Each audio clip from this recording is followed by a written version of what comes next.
Amerikaning Bostondagi Yahudilarning qirg'in qilinish xotira munoriga Martin ismli Germaniyalik protestant pop qoldirgan mundaq bir abzas so'z o'yilgan.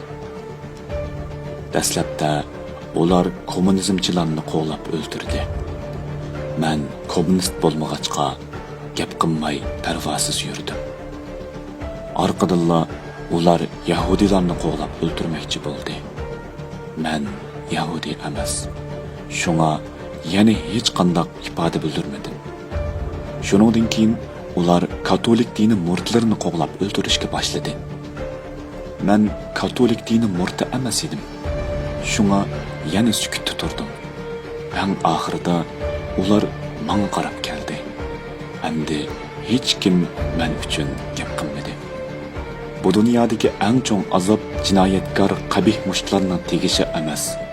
Düşmanның o'qida o'lishmi emas, aldamchi makkarlarning damiga tushishmi emas, vahshiy qaroqchilarning ziyonkashligimi emas, chuprandilarning numussizlik bilan haqoratlashtirimi emas, tabiiy va sun'iy ofatlarning balosimi emas, qorong'u zulmatning qiyin qistoqlarimi emas, alvostlarning qinimizni sho'rishimi emas, balki haqiqiy ahvolni bilib turib, boshdan oxir sukut qilishdir.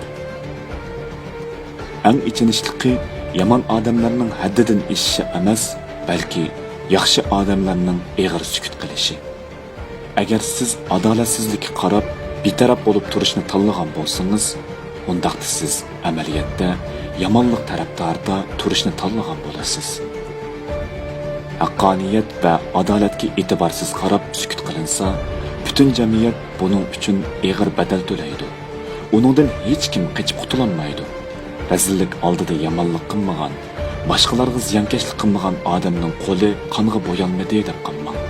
Rezillik oldida sukut qilish eg'ir jinoyat.